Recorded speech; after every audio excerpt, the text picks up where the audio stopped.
آموزش امروز جزء خوراکیایی هست که هم کوچکتر رو دوستش دارن هم بزرگتر رو. گز خوشمزه آردی که اگه خودت درستش کنی با کمترین هزینه میتونی کام همه رو شیرین کنی.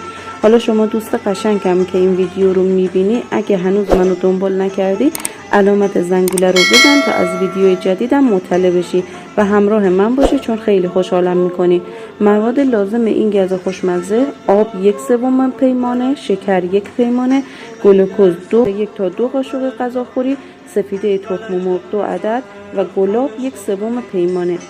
اول شکر و آب و گلاب رو با هم مخلوط میکنیم، روی حرارت میذاریم تا به جوش بیاد. زمانی که شروع به جوشیدن کرد گلوکوز رو بهش اضافه میکنیم و شعله رو کم میکنیم تا به قوام برسه. تو این فاصله سفیده های تخم مرغ رو با دور تند همزن میزنیم تا کاملا سفید و هجین بشه، جوری که از ظرف جدا نشه.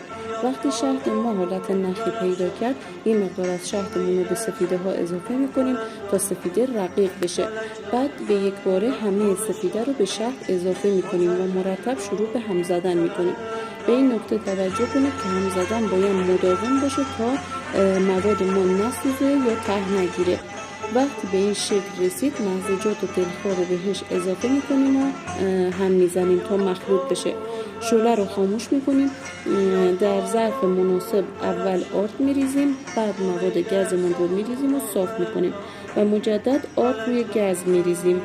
با پشت قاشق اونو فشرده میکنیم و به مدت 1 ساعت داخل یخچال استراحت میدیم و بعدش برش دلخواه میزنیم و تمام. به همین راحتی میتونید یک گز خوشمزه و کم هزینه درست کنید و کنار عزیزانتون لذت ببرید. نوش جان.